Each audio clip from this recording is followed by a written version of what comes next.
আল্লামা মামুনুল হক অবশেষে নানান নাটকীয়তার পর মুক্তি পেয়েছেন। আল্লামা মামুনুল হকের মুক্তিতে জনগণের বাঁধভাঙা উল্লাস, দল মত নির্বিশেষে সবাই খুশি। এবং আল্লামা মামুনুল হক সাহেব অতীতে এত জনপ্রিয় কখনো ছিলেন না। এবার কারাগার থেকে বের হওয়ার পর তার জনপ্রিয়তার যতটা মনে হচ্ছে বা প্রমাণিত হচ্ছে, বাংলাদেশে কোনো নেতার মুক্তিতে এত পরিমাণ আলহামদুলিল্লাহ বিভিন্ন দলের লোকজনের ক্ষেত্রে, এটা আমি নিকট অতীতে দেখেছি ডাক্তার শফিকুর রহমানের মুক্তির ক্ষেত্রে, আমির হামজার মুক্তির ক্ষেত্রে, আর এখন দেখছি আল্লামা মামুনুল হকের মুক্তির ক্ষেত্রে। এর মানে অবাক করা জনপ্রিয়তা।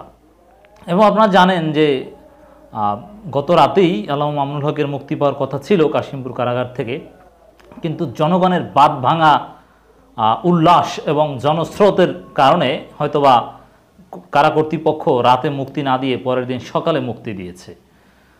এখানে অনেকে অনেক কথা বলছে যে আবেগ দেখানো ঠিক হয়নি, বিপুল সংখ্যক মানুষ এভাবে উপস্থিত হওয়া ঠিক হয়নি, গোপনীয়তা রক্ষা করা উচিত ছিল।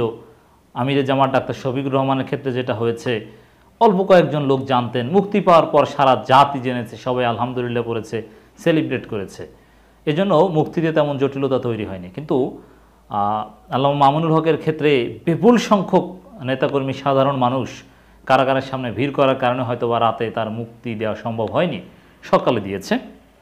আমি এ সম্পর্কে কিছু কথা বলতে চাই। এবং মামুনুল হক সাহেবের এই মুক্তিতে যে আসলে তেমন খুশি হওয়ার কিছু নেই।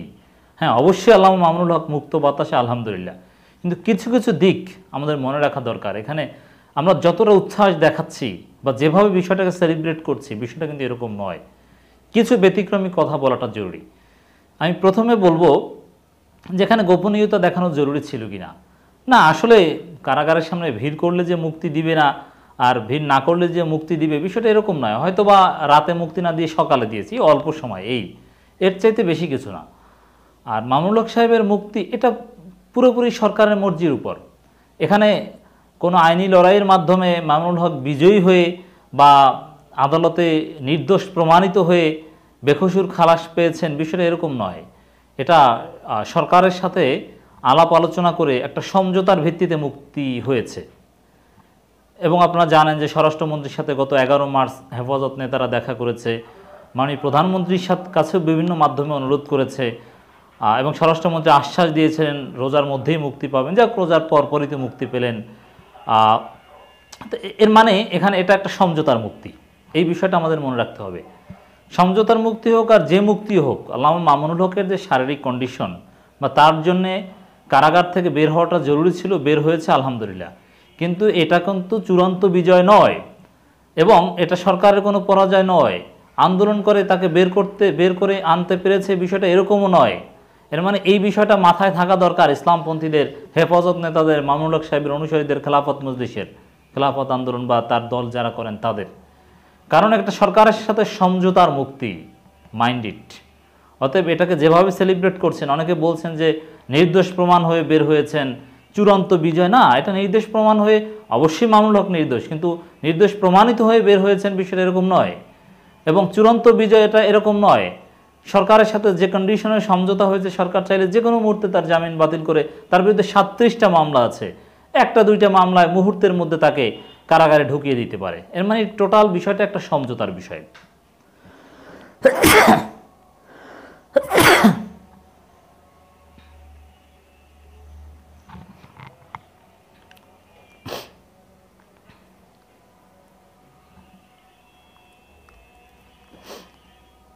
এরপরে আমি যেটা বলতে চাই দর্শক, যে আল্লামা মামুনুল হক সোশ্যাল মিডিয়ায় যে রিফ্লেকশন অথবা ফিজিক্যালি তাকে রিসিভ করতে জনগণের যে আবেগ, উচ্ছ্বাস, সব দলের লোকজনের, মানে এটা প্রমাণ করে যে মামুনুল হক সাহেব জনপ্রিয়তার সর্বোচ্চ শিখরে আরোহণ করছেন।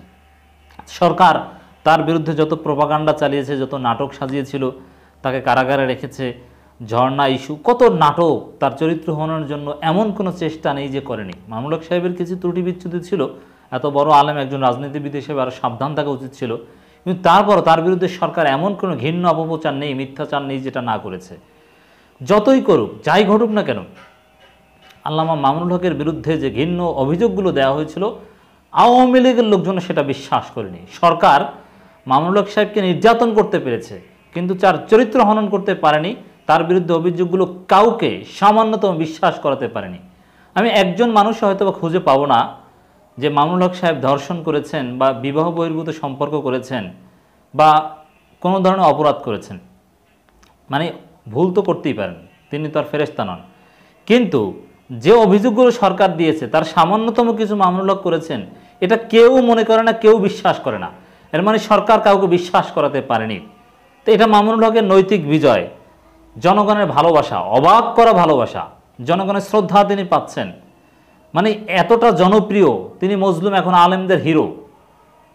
এবং মামুনুল হক সাহেব যদি এই কারাগার থেকে বের হয়েছেন, কোথাও কোনো মাহফিল করেন, নিঃসন্দেহে তিনি অসুস্থ, পরিবারকে সময় দিবেন, তার শারীরিক সুস্থতা, চিকিৎসার প্রয়োজন। সুস্থ হয়ে যদি কোনো মাহফিলে যান, এত মানুষ হবে, নিকট অতীতে কোনো ওয়াজ মাহফিলে এত মানুষ হয়েছে বলে আপনি খুঁজে পাবেন না, সেই ঘটনা ঘটবে। যাই হোক দর্শক, মামুনুল হককে আল্লাহ তার মর্যাদা বাড়িয়ে দিয়েছেন, এটাই হচ্ছে কথা। এবং একই সাথে এটাও মনে রাখতে হবে, এটা সমঝোতার মুক্তি, চূড়ান্ত বিজয় হয় না। তবে সমঝোতা এটা কৌশলের অংশ হিসেবে হতে পারে, সেটাকে আমি নেগেটিভ বলছি না।